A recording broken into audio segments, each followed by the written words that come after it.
Yesterday, I wanted to surprise him by cooking one of his favorite meals, and although I was busy, I took time off work to cook. I even went grocery shopping to get what I needed. Later, as I was setting the table, his mom called. I told him he didn't have to answer, but he did. Like usual, she asked what we were having but acted surprised that I cooked this meal. She then went on to tell him she cooked meal and told him to come over. He said okay, which shocked me. I said, seriously? As he started dressing up getting ready to leave. He told me no offense, but this meal, that his mom cooked, was even more of a favorite than the one I cooked. And grabbed his keys and left. I felt awful. I took his plate and threw it out, then ate my portion. As I was about to put the plate in the dishwasher, he got home looking angry, saying his mom lied about cooking that favorite meal and used it as an excuse to force him to eat dinner with her. I was shocked, but he sat down telling me to go ahead and reheat dinner. I told him no dinner after he abandoned it. I threw it out. He said what? And I told him he disrespected my time and effort and chose to go eat with his mom instead. He began yelling at me, asking if I really did that, then called me petty and horrible, then went upstairs saying what I did was 100 times worse than what his mom did. I definitely feel like I let my anger and frustration get the best of me, but it really felt unbearable having to live like this for so long. By the way, I'm 26 and he's 28. To make one thing clear, and that's the fact that my husband only does this when it comes to food.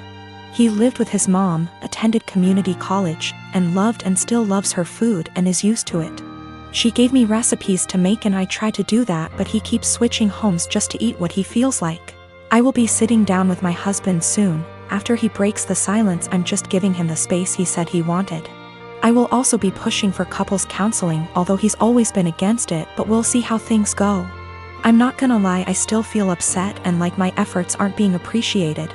His mom is definitely onto something with her little upsetting stunts. I realize how important boundaries are, but also realize how enforcing can be difficult.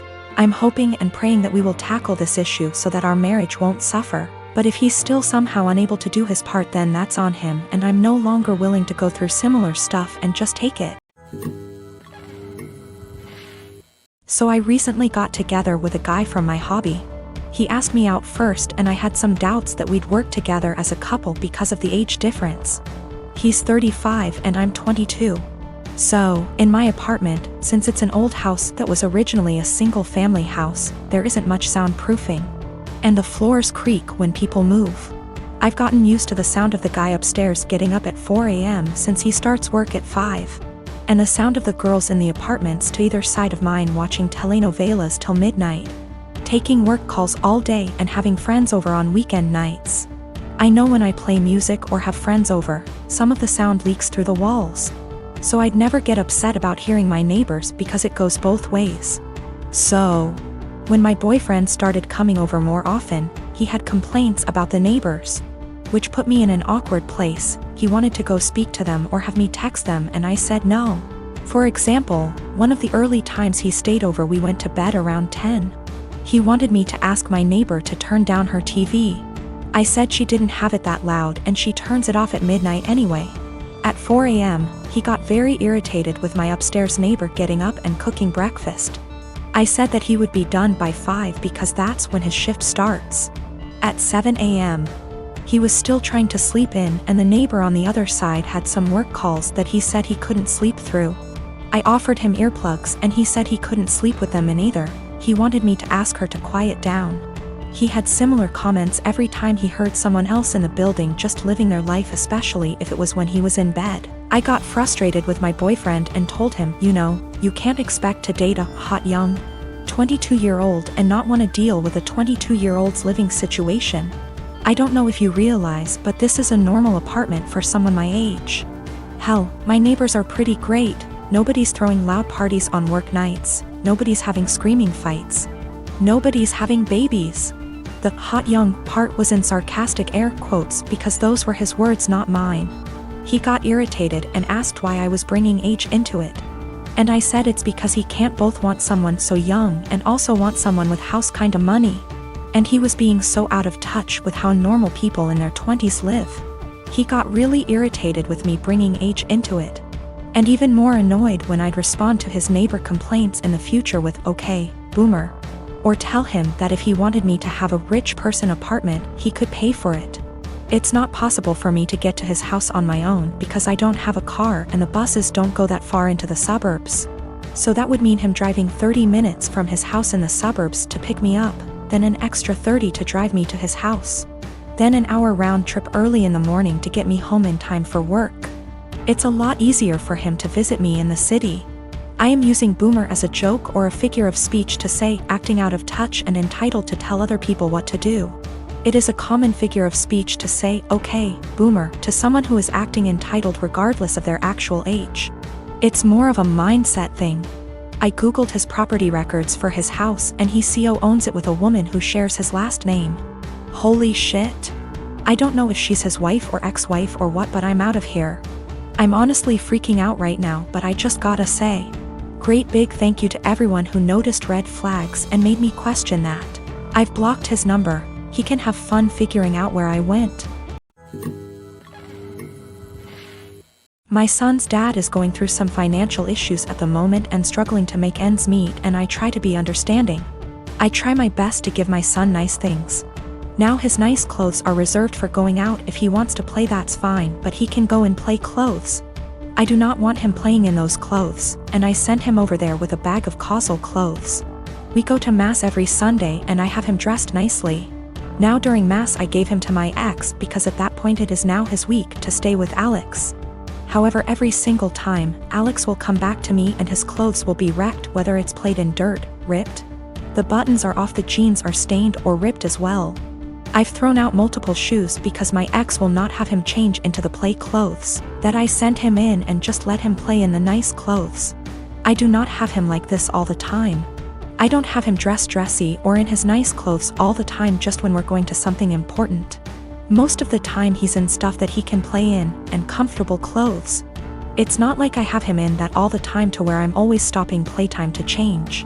At this point I'm so over the nice clothes being ruined because he refuses to dress him and play clothes for whatever reason. So before mass ends I will have my son take off the nice clothes and dress in casual clothes. I've been doing this for about 2 months now, and it has helped my bank account a lot to not have to spend a fortune whenever they get wrecked. I'll also point out that I tell him this multiple times, every single time he brings him back with nice clothes being ruined. I will send him a message reminding him to please put him in play clothes before he plays in the mud or the park, etc. However, lately my ex has been very upset that I'm not sending him in nice clothes. I told him that I used to, but he kept on ruining them for whatever reason, and I don't want them ruined. He's saying that I'm flaunting in his face that he's broke right now and can't afford to buy him such nice clothes. That is not at all the case. I said that that is his own insecurity talking because I have never ever done that, and I'm giving him multiple chances. I'd even be fine if he at least washed them to the point where they weren't unwashable and stained. However, he keeps saying that I am rubbing in his face that he can't buy him nice clothes right now. He needs those clothes whenever they go out to somewhere nice, and I'm being an asshole to him because he lets his kid play, and I don't want him to enjoy his time with his son and they're just clothes. I said if it has such a little significance to him then he doesn't need them that bad, and there is no argument here. He's pissed at me. I told her to a couple of my friends and family and they agree that I'm the insensitive to his situation. About 5 years ago my now estranged daughter, Ed, cheated on her boyfriend, Brad, and got together with a guy, Ken. He quickly started isolating her from family and my husband and I from her kids. Brad had moved back to his home state devastated after the breakup. I discussed red flags her. I let her know we are here for her and concerned. Her and Ken suddenly took off and moved to another state. For 5 months, my husband and I worried about her and the kids as we had n//c at all with them. One day CPS showed up at our door with the oldest child. He was obviously injured from abuse that was reported by the school. We had no idea they had moved back to the area. We agreed to take them in. The next 20 months were traumatic, complicated, emotional, and difficult for everyone. Through it we re-established a relationship with the older child's dad, Dan. Daughter failed to comply with her plan and remained with Ken. Dan worked hard to get custody of his child and he gave Ed scheduled weekly phone calls. She called oldest child 2x nothing since. We agreed to permanent custody of youngest. In the process, I put aside the hurt ED caused and agreed to scheduled weekly phone calls and supervised visits in person when schedules allowed. Legally, any or no contact is at my sole discretion. Ken was not allowed to interfere / attend. ED quit calling / scheduling visits after 3 mon. I reset the call schedule to 1 XEA mon. No calls. 6 mon later she calls and wanted me to drop everything for a visit the following day. I couldn't because I had to go back to work. Calls stopped again. She left Ken, has a new BF. I know nothing else about her life / whereabouts. She started calling again about a year ago and I let her know that if she was consistent with her monthly scheduled calls, we would move towards weekly calls again. She called 2 months in a row, skipped a couple months, then called 2 more months in a row. Last one happened to be night before child's birthday. She asked him what he wanted for his birthday. He said a call from her. The next day, as he blew out candles, he said, "My mom is gonna call now." He had the biggest smile on his face. Call never came. He refused my offer to call her.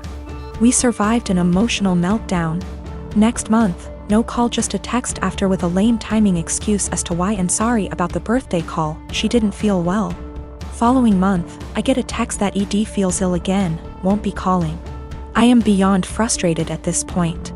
I have looked past her refusal to rebuild a relationship with us, but when it comes to the kids my heart aches for them. Hey race where I might be the I responded, parents do not get sick time. We all had COVID recently, including me, and I still took care of the children. If you do not have any time for him once a month, I don't want my time wasted with your excuses. Of course, calls stopped again.